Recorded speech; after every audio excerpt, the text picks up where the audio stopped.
I'm the director here at the Scarborough Marsh Audubon Center. And we're so sorry you can't come visit us, but we are coming to see you.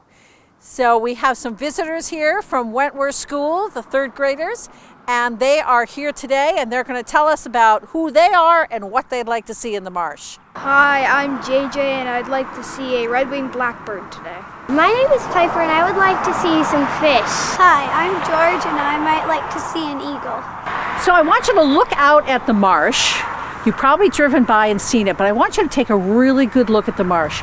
And then I want you to tell me what you see out there.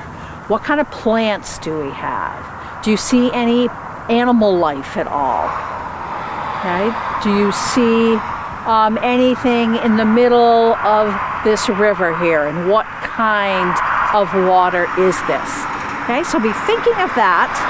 So who would like to answer me first? I see some white birds over in the distance. I think those are cranes. Actually, JJ, they're not cranes. What they are is egrets. And we have great egrets, which are really tall, and then we have snowy egrets, are a little shorter. But what do they have on their bodies that cranes have on their bodies too? Very long legs. Long legs, that's right. So they have those long legs to wade out into the marsh and catch the fish. Very good. Piper, so what do you see out there when you look out at the marsh? I see kind of like brownish water. It does look brown, doesn't it? And that is actually from something called detritus. It's when plants break down, they produce that color, but it's really filled with nutrients. So it's sort of like chicken soup for fish. So George, what do you see out there in the marsh? I noticed that some of the grass is green and some of it's tan. George, that was a great observation about the grass. So we have lots and lots of grass here today. And the green grass is the new grass that's coming up, and the yellow grass is the grass from last year that has died. Also, too, the brown grass has been sort of moving around the marsh with the tides. It sort of comes up on top of the green grass. So we have two kinds of grass here in the marsh. We have the tall grass, which you can see along the edge, which is cord grass.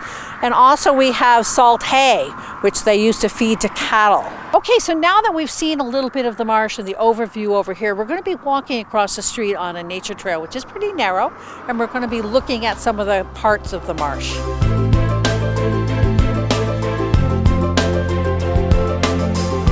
Hey, George, I think you two are the one that talked about the grasses. So this green grass, that is this year's grass. And this brown grass right here, this grass was last year's grass.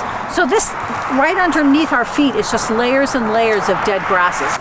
So I'm going to try to stick my stick down into the mud, and I'm going to come around and I want you to point on the stick how far down you think it'll go. How about you? Excellent. How about you? Kind of like here. Okay, and how about you? That right there. Okay, so are we ready? Yep. I want a drum roll. Woo! Do you think that's it?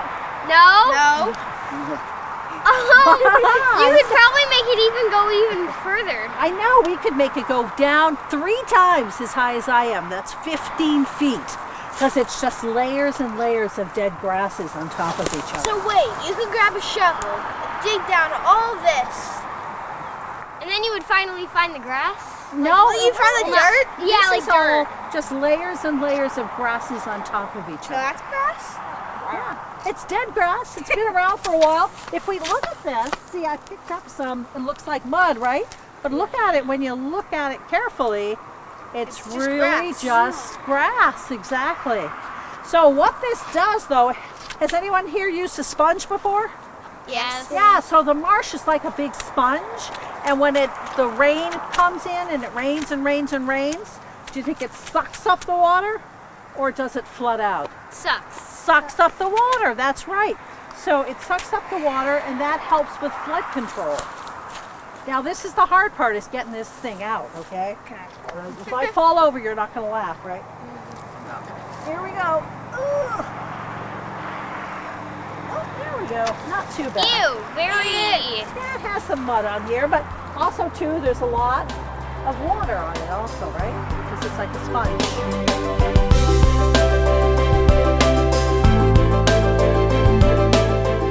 Okay, so we're looking at these plants right here, and we have all this fuzz in here. And these are, does anyone know what kind of plants these are? Yes. Cattails. Cattails. So these are cattails. And I want everyone to look really closely at this fuzz. Okay? What do you think is in there? All these little tiny brown things. What are they? Yes, George. Seeds. Seeds, excellent. Yeah, there's lots and lots of seeds in here. And if you hold up your seeds right now, and ready? We're gonna let them go. Okay? So let's shake it. I think they're gonna go right over there. Let's just shake them all. Go ahead, shake it. Let's see where they fly. Yeah. Going straight for the camera. Okay, so they actually, so what is the wind helping the seeds do? Separate. Separate, yes, Piper. Like go into different places so they aren't like in like just one little square. Exactly. So they're spread all over the place. And they're not, all of them grow right here. Sort of like dandelions. Anyone ever blown on a dandelion before? Yeah. Yeah, so just the same type of things. And there's lots and lots of seeds in here. How many think there's about 1,000 seeds? Raise your hand. Just 1,000, no more. How many think there's 2 million seeds? Yeah, 2 million seeds in one of these cattails. So lots and lots of cattail fuzz. Now think about, if you are an animal, what you'd like to use this fuzz for. What are the animals doing this time of year? Maybe a little bit for their nest. Exactly, for their nest. Because if you were a baby bird, would you want to wake up on this soft fuzz? Yeah. Yeah, it'd be really nice, wouldn't it? So we have 2 birds here. Does anyone know what these birds are? Yes. That one's a red-winged blackbird. Okay, and what about this one? What do you think this one is? Yes. Maybe they're both like the same type, but maybe one is like a female and one's a male. Excellent. Think about what the female is sitting on right now. So what color would the female be? What about you, George? What would she blend in with? Look right here. Oh. Which? Yeah, she's the tan one. Excellent. She's the tan one because she wants to blend in.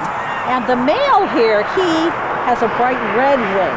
So a fox might go, hey, that's a pretty good meal. There's some eggs over there. I think I would like to go over there and eat those eggs. So the male, is he just going to sit there and let the fox walk up? And no. So he flashes that red wing. And he goes, hey, fox, look at me. Come on over here. And he walks away from the nest. And the predator walks away with him. And the mom and babies are okay.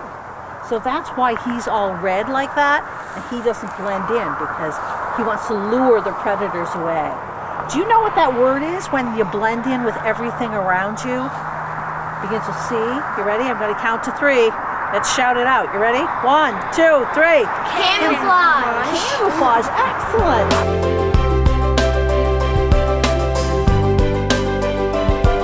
Okay, so now, does this look like the marsh to you? No. So we have a little piece of a woods here in our marsh. And we're going to do the experiment that we did before with the stick. We're going to try to stick this down in the marsh. In the woods here. So I want you to guess how far down you think. Are you ready? So go ahead, point on the stick how far down you think it'll go. Okay, how about you? About there. And how about you?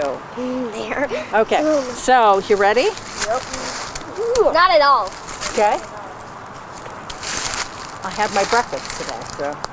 Okay. So pretty That's much, it. So pretty much about like where I was. Like that much. Okay, so we can't get it down in there very much at all. So do we think that the woods is going to suck up as much water as the marsh? No. No. So the marsh is really, really good at flood control because it sucks up the water. So what do we have under our feet here? Somebody want to raise their hand and tell me yes. Go ahead. Pine needles, sticks, dirt, acorn caps. Exactly. What plant, just remember, I'm going to ask you because you know about this. What plant did we have in the marsh? You talked about it. You told me it was green and brown. Grass. Grass. So the marsh is just filled with grass, right? And the woods, what's the number one plant in the woods? Trees, exactly. So it's a totally different habitat, and it has different things in it. And this has other good values, but it's not good for sucking up the water. Okay, let's go on to the next stop.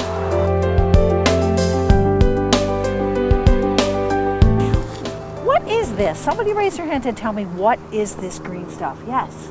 Like algae. Algae. I mean, I know like when I open my pool, you see a lot of this green stuff. Like, you do. Like, yeah, no, floating in algae the is water. all different kinds of algae. Seaweed is algae. This is algae. The green stuff you have in your swimming pool, that's algae. So we're going to look in here, and do you think we're going to find anything moving around in here? Yeah, or something alive? Well, I did find something right off. It's a little tiny thing. Don't say it. I'm going to hold it out, take a peek at it. Don't say anything. It's very, very tiny. It has its home on its back. What do you think it is? Who wants to raise their hand and tell me? George? A little snail? Exactly. It's a little tiny snail. So I'm going to look in here some more and see if I can find anything else. I'm finding lots of snails though. Oh, I found something. This, oh, it's called a scud. It's like a little tiny shrimp, and it likes to wiggle around. Oops, right now it's staying still. Do you see it there? I'm going to come to everybody. It's wiggling. Yeah, it's wiggling. A scud. That's like a little tiny shrimp. We have fish in the water. They like to eat the little scuds. Okay, let's see if I can find anything else in here. There's lots of different things in here. I had a little beetle a second ago walking around, but they sort of get swallowed up by the algae. Okay, so I want you to tell me, what do green plants give off that we all need? Yes. Oxygen? Oxygen, excellent. Okay, algae produces more oxygen than any other groups of plants, even all the trees that we see around. Now in Maine, we have lots of trees, so trees help a lot. But in the whole world, it's algae that produces the most oxygen. So we're going to do a little food chain activity here in the marsh. So we got the sun beating down on us here. So what plant did we just talk about that is going to be growing up? Yes. Algae. Algae. So you're algae. So we have our algae. That's sort of at the bottom of the food chain. The sun comes down, helps the plants grow. So what did we say? What is in the algae? Shrimp? Shrimp, those little scud type things, right? Excellent. So you stand right here. You are that. Okay, you can back up just a little. There you go. Perfect. So you are a small fish.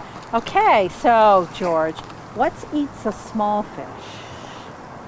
A big fish? A big fish. Yeah, we have striped bass here. Has anyone ever gone striped bass fishing here at Scarborough Marsh? We have rainbow bass.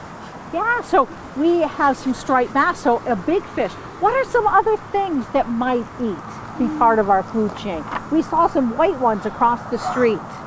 Yes, egrets, exactly. So we have our food chain going on here. Now this really happened in Scarborough Marsh. An oil truck was driving down the road and it tipped over into the marsh. What would happen to all our algae? Die. What would happen to our fish? So what happens to one part of the food chain goes all the way up through. Okay, so we have to be very, very careful of our marsh.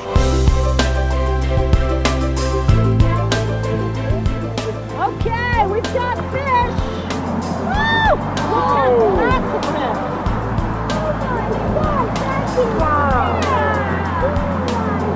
We've got a couple of different kinds of fish in here. We are so lucky today. Okay, these are called mummy jugs. Can you say that with me? Mummy chugs. So the mummy chugs, I'm going to get a little more water in here so you can see them. Let's see. Take a peek.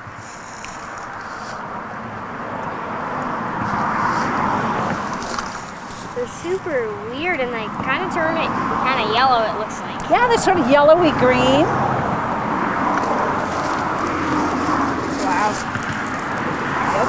And you see the different sizes. There's one that's huge in here. I don't know if I can catch it, but let me see if I can get the other kind of fish. And the other kind of fish is called a stickleback because it has spines on its back.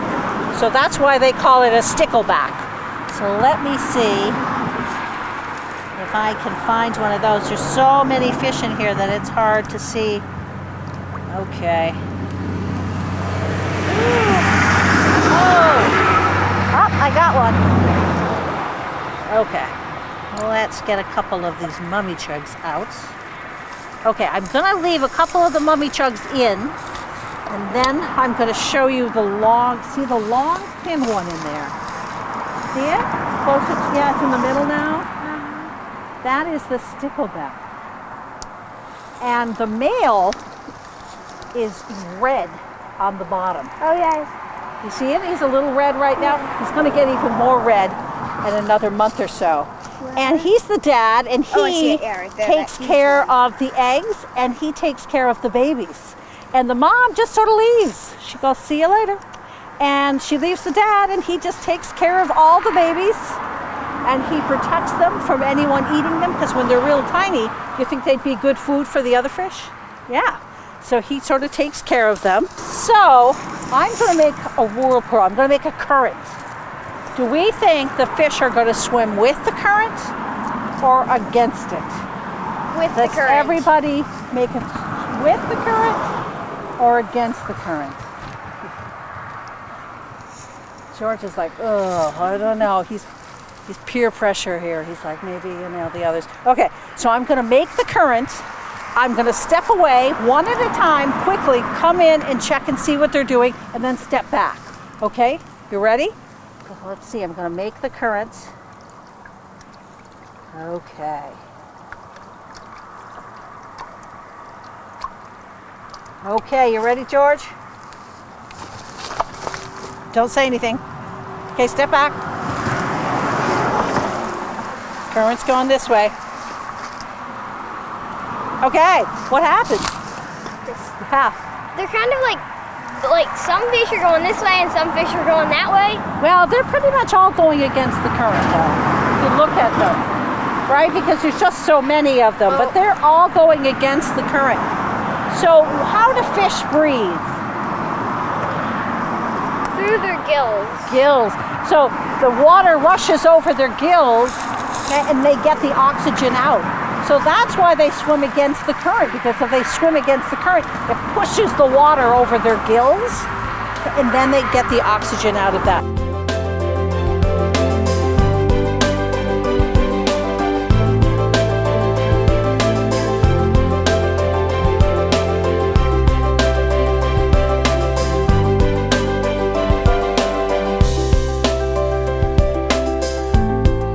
Okay, so look at the water. What happened?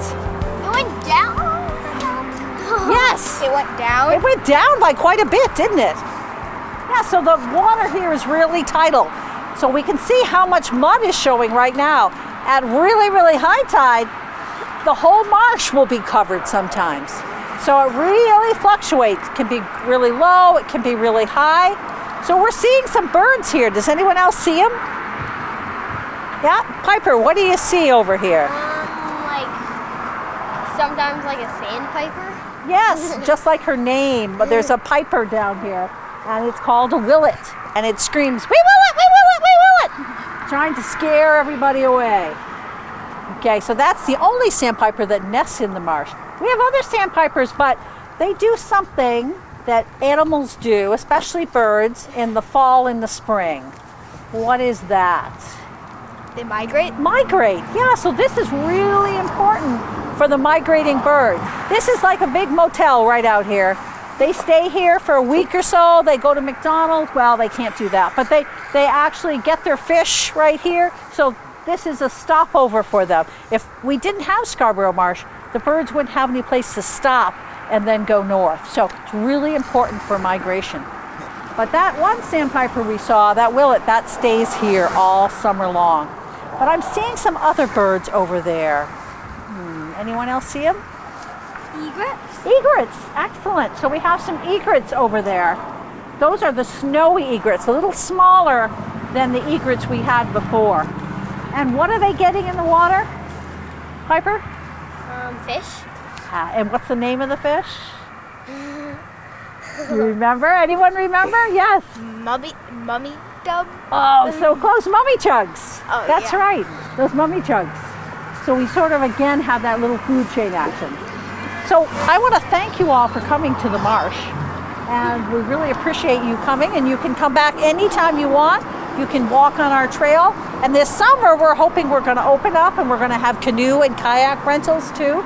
Or you could bring your own boat and come down.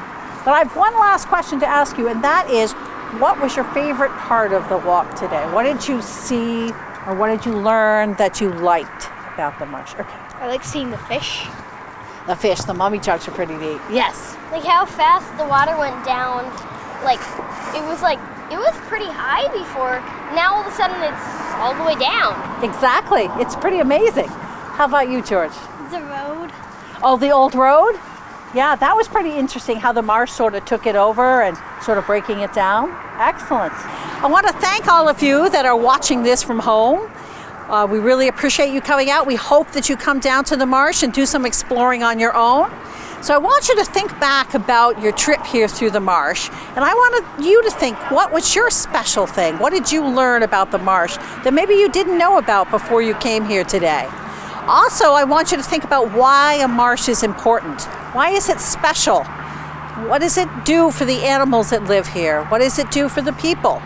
So think about those things and see if you can write some of those things down.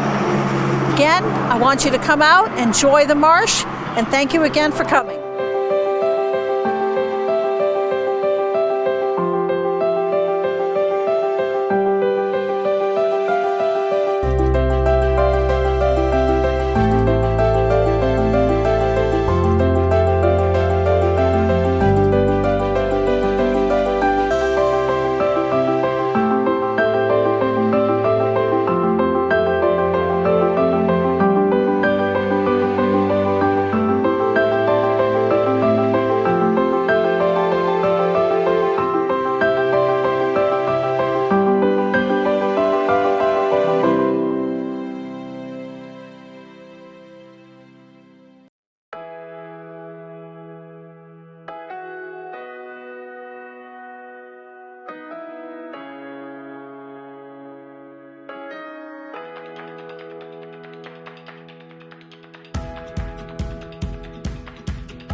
This may be hard to believe, but the wildlife in your backyard is used to you.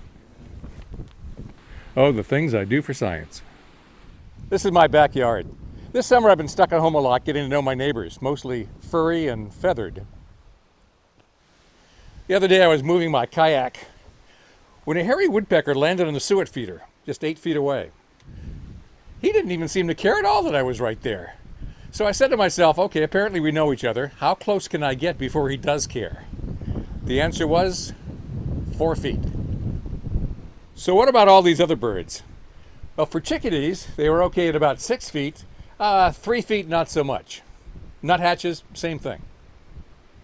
So it's time for science. I put up a table and chair right next to the primary bird feeder and sat just 2 feet away. Nothing. I moved back to 3 feet and the chickadees and nuthatches started coming in.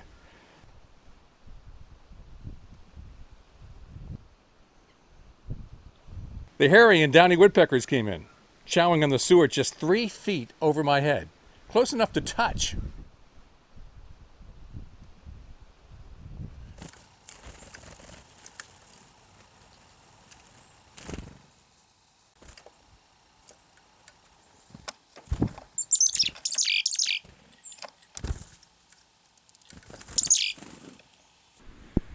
Well, after an hour of this, they don't seem to care at all. So I'm going to move up a foot.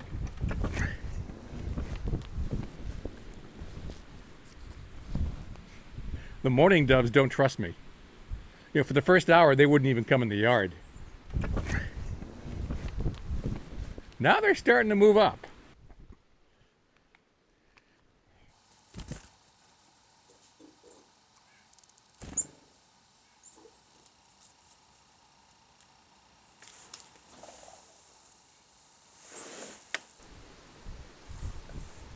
Finally, I moved up again. Now my face is just a foot from the feeder and I'm reaching out, touching it.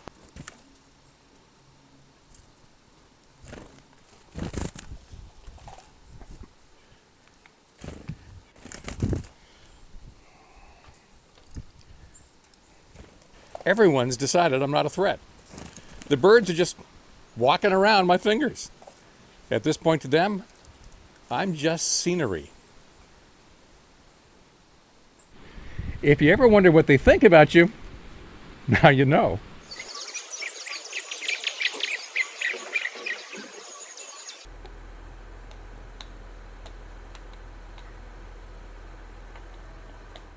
I like to think this is my backyard, but it's really the living room and kitchen for all the critters that live here.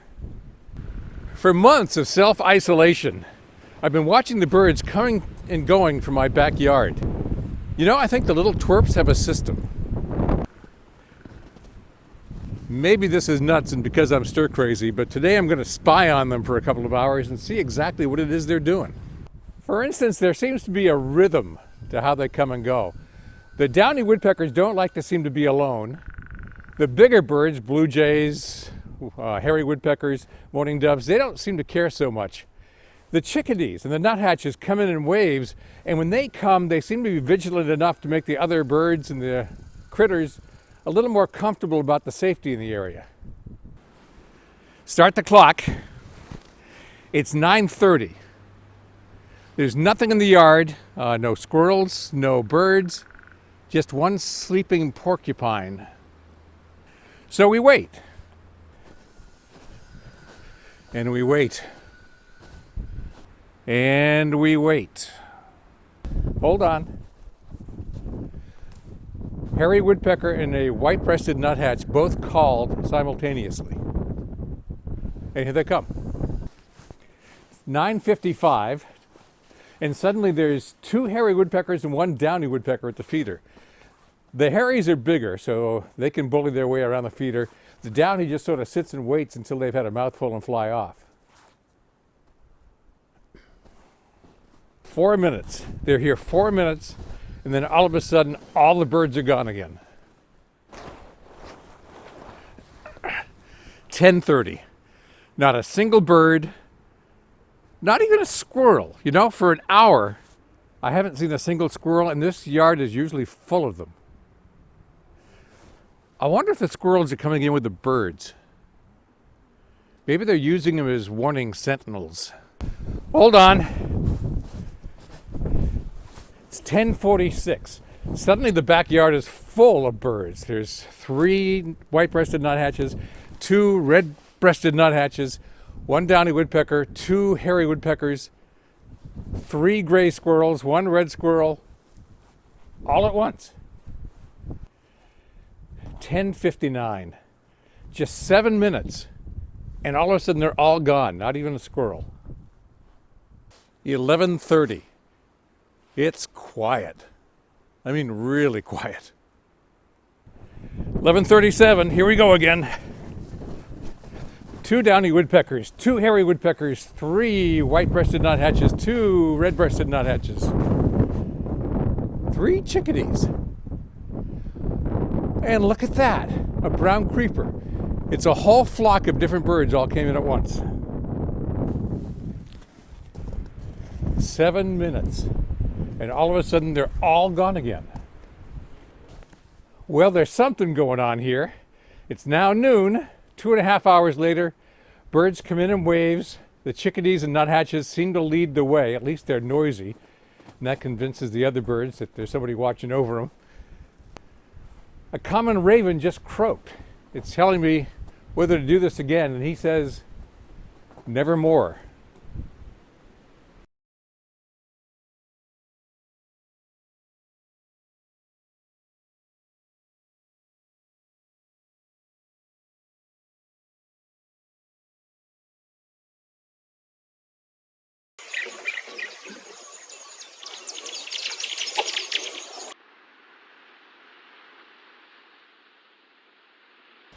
There's at least 4 species of shorebird in that flock.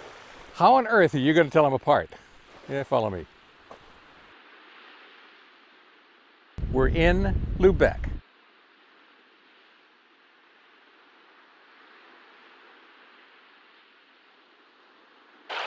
This is South Lubeck Sandflats. Most of this bit belongs to the state. This is one of the best places in the state for shorebird watching, and here's why. Today, it's a 19-foot tide. All this mud for shorebirds. Here's the problem. There's like 30 different species of shorebird that can occur in Maine. That's an awful lot to learn. So let's make it easier. What we're going to do is divide them up all into piles. We're going to take this bunch of birds, put them in piles. What we're trying to do is take that number of 30 and smush it down so it's manageable. So first pile, you can put all the small little sandpipers. They tend to be small birds with little thin bills. Next to that, we'll put these plovers in another pile.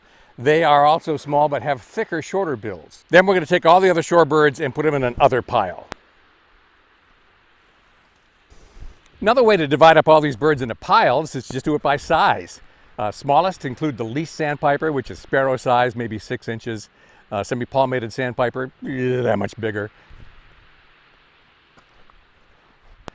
Semi-palmated plover, maybe that much bigger. They're in a group that we just euphemistically call peeps, tiny shorebirds. Then there are some that are bigger, the short-billed dowitcher. Can you believe this is a short-billed? Then there are a whole bunch of birds that maybe get up to pigeon size. Black-bellied plovers tend to be pretty common on the beaches out here, and they're about the size of a pigeon. Another way to divide up all these birds into piles is just do it by abundance. 90% of what's out here is just 3 species, and that's the least sandpiper, the semi-palmated sandpiper, and the semi-palmated plover. That's mostly the big flock. And that's the good news, because once you see all these little ones, anything bigger catches your eye. Ruddy turnstone. It's smaller than the black-bellied plovers it's hanging around with, but it's larger than the peeps, the least sandpiper and semi-palmated sandpiper. So how do you tell the difference between a least and a semi-palmated sandpiper? They're almost exactly the same size. The semi is only a little bit bigger. But the least is browner and it has yellowish legs. And the semi-palmated sandpiper is a little bit grayer and has dark legs. Then you take the third most common bird out here, which is the semi-palmated plover, and it looks like a miniature killdeer, if you know what that is. Once you've got those 3, you can get the rest, because those 3 are the most common birds out here, and now you just look for anything that's bigger than that. Red knot. That one's really tough. They're tough because they're red in the spring, but gray in August. So why is this all going on here? Well, these birds, just about all of them nested in northern Canada along the Arctic tundra. Take this one for instance, semi-palmated sandpiper, nests all over the northern part of Canada. But it's migrating to South America. And so they're all getting funneled over to the ocean because they are shore birds.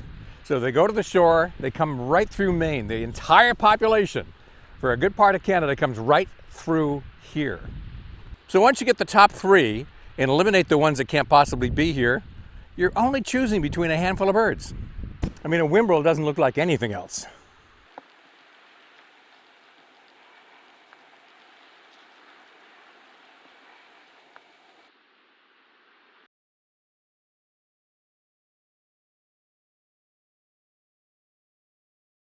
Hi everyone! So today's book I am reading to you inside of an excavator and in some funny safety gear because it is called Bigger Digger, and it's written by Steve Webb and illustrated by Ben Mantle.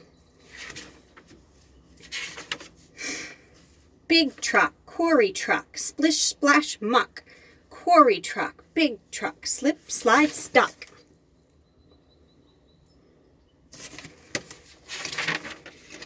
Dump truck, tow truck, pull us from the yucky muck. Heave ho, dump truck, quarry truck, push. Splish splash mud bath, mush.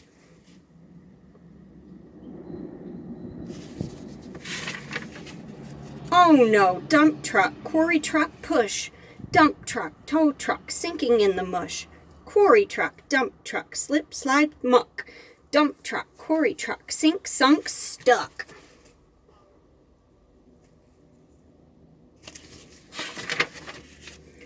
Little yellow dumper digger, everybody shout. Dumper digger, yellow digger, please dig us out.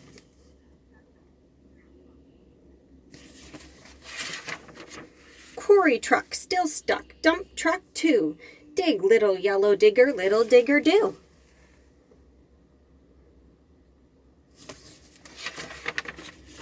Dig down, dig around, digging in the muddy ground. Heave ho, crash bash, dig a bigger splish splash.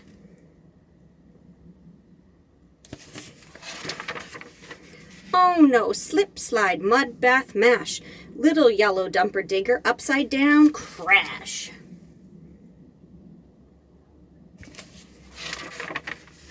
Quarry truck, dump truck, little digger too. All stuck, still stuck, whatever will they do?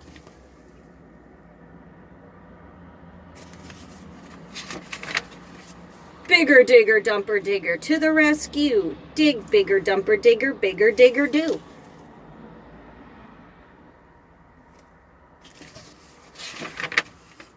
Down, down, deep down, dig down deep. Dig a bigger, deep down, big mud heap. Roll over, little digger, bigger digger push. Little digger unstuck out of the mush.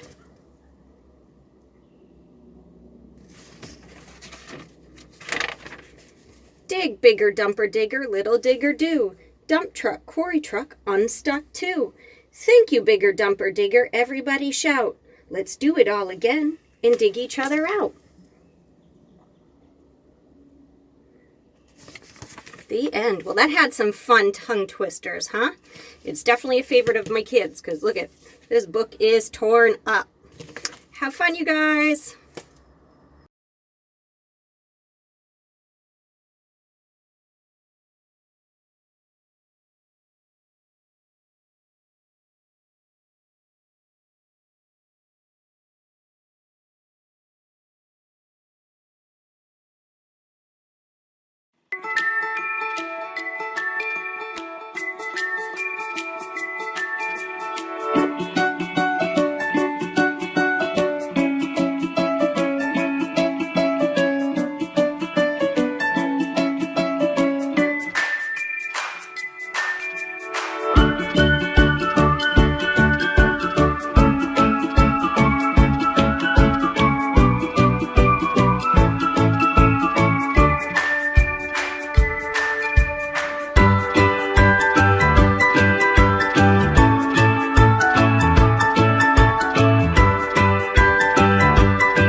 Andrew. It's nice to see you out on the trails today. What brings you out here today? Oh, thank you. Yeah, you know, I like to get out of the office and get out on some of our properties. And Pleasant Hill Preserve, of course, is one of our best. Just so beautiful out here.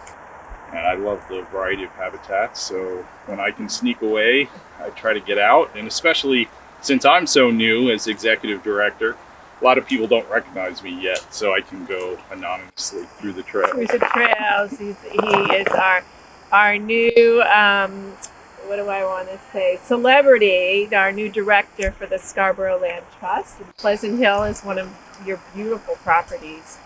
And with the ice today, it's even that much more special looking.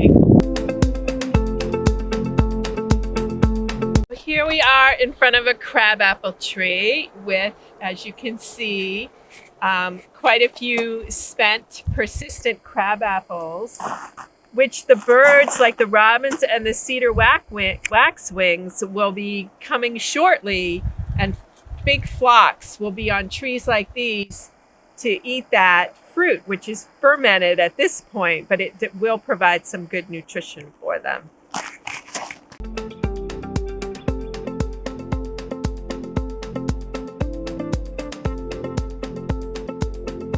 That is a gall in the tree, and they can be created by insects or disease.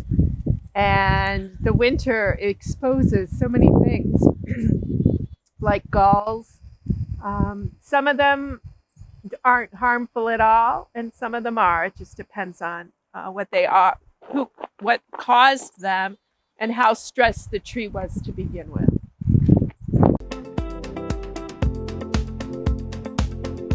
I see chickadees and a male cardinal up there. And the chickadees are certainly tucking away, so a lot of things to say.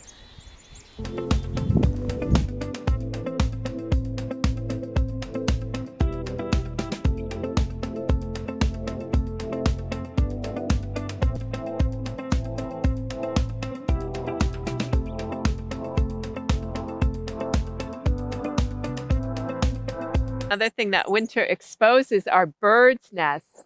And in these brambles is a nest with got a little bit of snow on top of it, which is made out of grass. So that could be maybe catbird. There is the nest. And so the winter exposes so many nests, some in some amazing places. So they're so fun to find. This boardwalk was dedicated to Phineas Sprague in November of 2020, and for their support of the Land Trust and especially all of his past work with the Land Trust over the years. Just a great family, and Finn was so important to the startup of the Land Trust and everything that's happened since then. So we were really honored to name the boardwalk for him.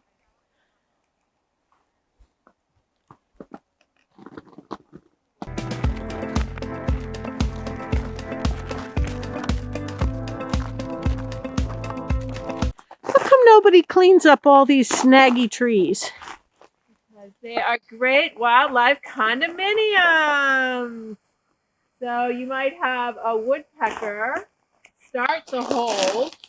And usually the round holes are done by hairy or downy woodpeckers, and the rectangular holes are done by the pileated woodpeckers. So they'll get things started. They're looking for insects. And then as the cavity gets bigger, you might have like an owl go into one with the larger hole, or you might have squirrels or other nesting birds or animals. So they've actually put some wet cans in some of these snags, and they have found layers of different, literally a condominium, raccoons and squirrels and chickadees and all kinds of critters in the trees. So this one's really cool because it looks like a U. But also, if you have one on your property and it's not a danger to anything, it's not a danger to anyone or any building. And this one really doesn't have any of the extra hanging branches on it. It's a great wildlife tree. So the birds are going after not only places to protect themselves from predators and maybe to nest, but also the insects that are in the tree provide food for them. This is a great forest. This is kind of a mixed conifer forest here. And so then we have different animals that like to be kind of in this deep forest. And where I'm looking, you can see some more woodpecker holes. So definitely woodpeckers looking for insects. Definitely red squirrels are smaller squirrel. And red squirrels are one of the favorite prey items for fisher. Fisher is a small mink relative, bigger than a mink, that is actually starting to come back. It was pretty much extirpated from this entire area, and they're really starting to move back into not only Maine, but lower New England. And it's really great if you get a chance ever to see them. They have really big heads. Of course, you don't want to approach them. They have nice sharp teeth, so you want to give them their space. But one of the things they like best are looking for squirrels and bird nests and eggs. And they like deep forest, nice dense forest like this. So one of the things as a forest opens up, we have undergrowth that starts to sprout. So whether the seeds are little seedling trees, so we've got some white pines here. Looks like we have some balsams coming up. And so they're reaching towards the light. So they're doing really well because this is all open canopy, especially now during the late fall, winter, early spring. And as a forest, new forests come in. Actually, one of the first trees, the first species to show up are the birch trees. That's here in the east. So there's a birch tree right there, a white birch. Gradually, as the forest gets older and the canopy gets denser, the birch die back.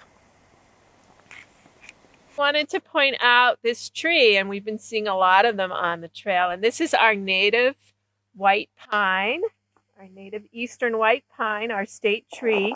And you can tell a white pine because if you look at the bundle of needles, there are 5 needles. WHITE is 5 letters, and it's the only pine tree that has the 5 needles.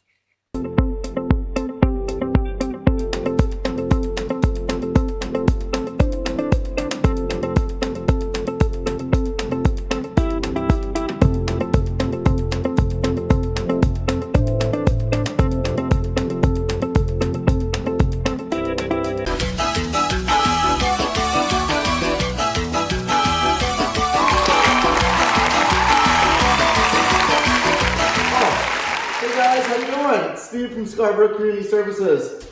I was about to do some plate skating while I'm stuck inside. Hope everyone's doing well. So, to do plate skating, all you need is 2 paper plates. Put one down on the right, one down on the left. Left foot on left plate, right foot on right plate. And skate away.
Good afternoon. My name's Eric Greenleaf. I'm the police officer of the town of Scarborough.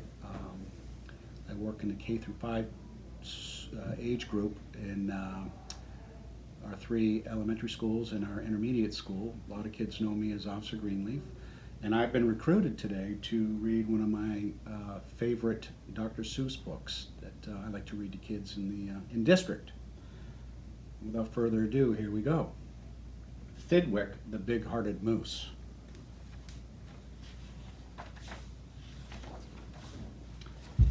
Up at Lake Winnebago, the far northern shore, lives a huge herd of moose, about 60 or more. And they all go around in a big happy bunch, looking for nice tender moose moss to munch.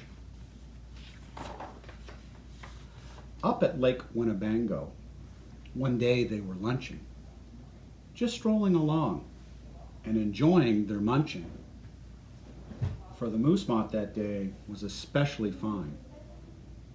When it happened that Thidwick, the last moose in line, saw a bingo bug sitting, the bug called out, "Hey, it's such a long road, and it's such a hot day.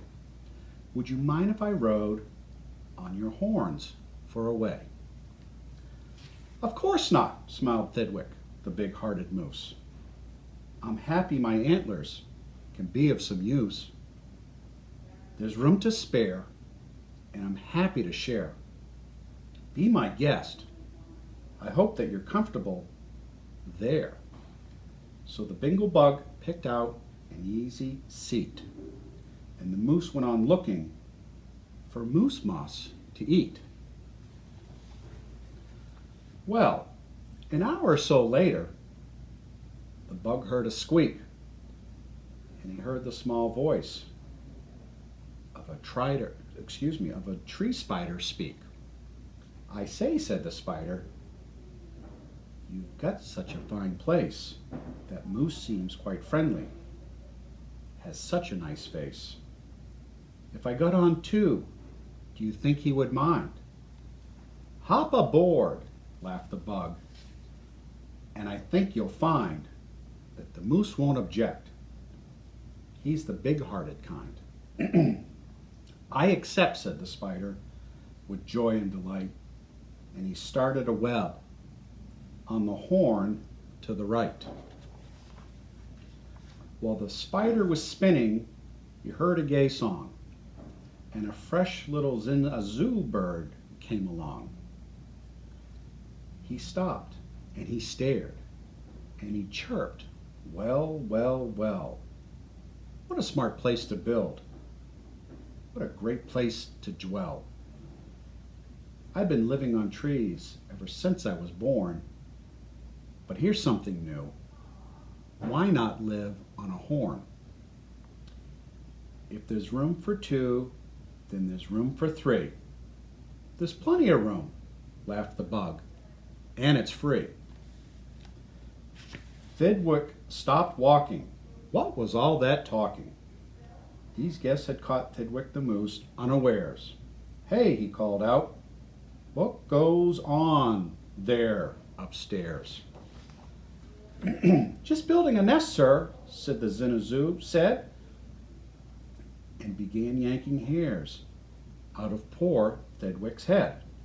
And he plucked out exactly 204. "Don't worry," he laughed. "You can always grow more." Then he dozed off to sleep in his fine moose hair nest.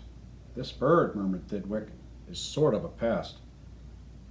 But I'm a good sport, so I'll just let him rest. For a host, above all, must be nice to his guest. Besides, now it's getting quite late in the day, and surely tomorrow they'll all go away." But alas, the next morning, the sun's early light brought to Thidwick's sad eyes a most unwelcome sight. "Meet my wife," said the bird. "I was married last night. And perhaps, by the way, I should mention to you that her uncle is coming to live with us too. You're a very fine host, so I knew you'd be willing. Then the uncle, a woodpecker, started drilling. All of Thedwick's friends shout, "Get rid of those pests!" "I would, but I can't," sobbed poor Thedwick. "They're my guests." "Yes, indeed," his friends answered, and all of them frowned. "If those are your guests, we don't want you around.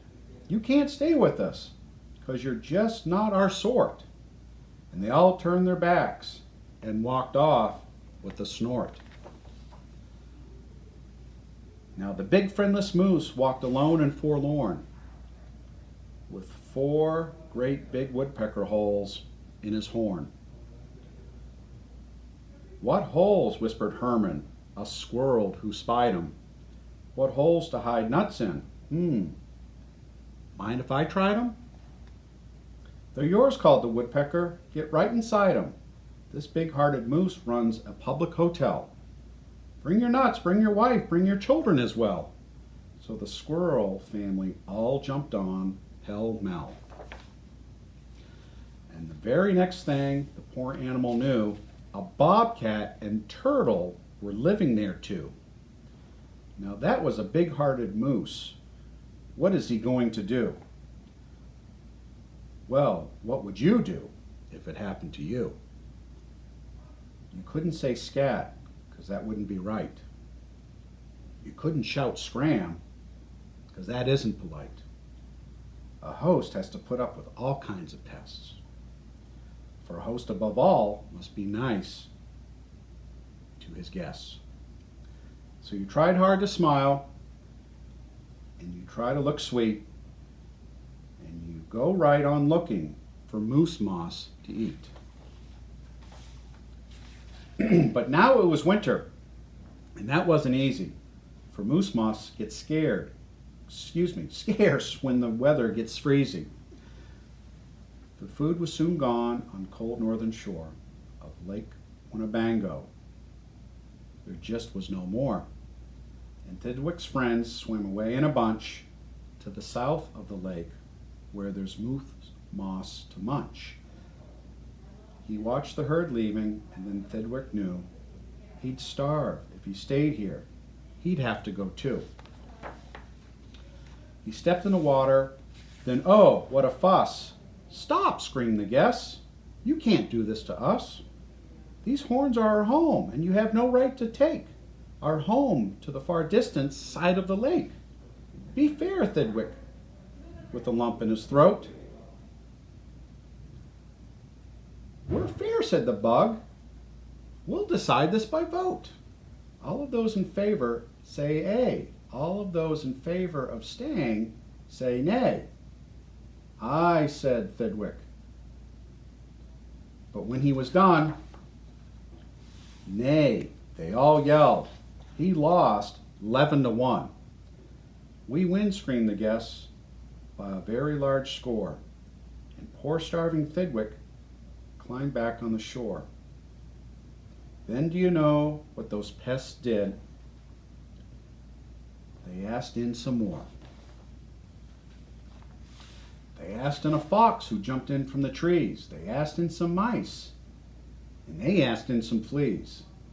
They asked a big bear in, and then, if you please, came a swarm of 362 bees. Poor Thedwick sank down with a groan to his knees, and then came something that made his heart freeze. Bullets came zinging right past Thedwick's face. Guns were bang-binging all over the place. "Get that moose, get that moose," Thedwick heard a voice call. "Fire again and again, and shoot straight one and all. We must have his head for the Harvard club wall." Thedwick took to his knees with that load to his head. With 500 pounds on his horns, the moose fled. He could have run faster without those pests, but a host above all must be nice to his guests. Up canyon cliff, over rocky trail, with bullets bouncing around like hail, Up gully, through gulch, and down slippery sluice, with his hard-hearted guests, raced the soft-hearted moose. And finally they had him. Because of those pests, he had run out of luck. Because of those guests on his horns, he was stuck. He gasped, he felt faint, and the whole world grew fuzzy. Thidwick was finished completely. Or was he? Finished? Not Thidwick. Decidedly not. It's true. He was in a most terrible spot. But now he remembered a thing he forgot. A wonderful something that happens each year to all the horns of all the moose and all the horns of all the deer. Today was the day. Thidwick happened to know that old horns come off so that new ones can grow. And he called to the pests on his horns as he threw them. You wanted my horns, now you're quite welcome to them. Keep them, they're yours. As for me, I shall take myself to the far distant side of the lake.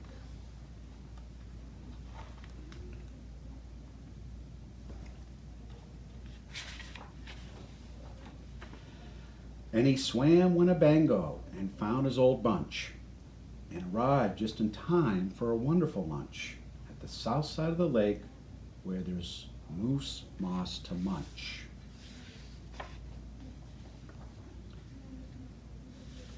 His old horns today are where you knew they would be.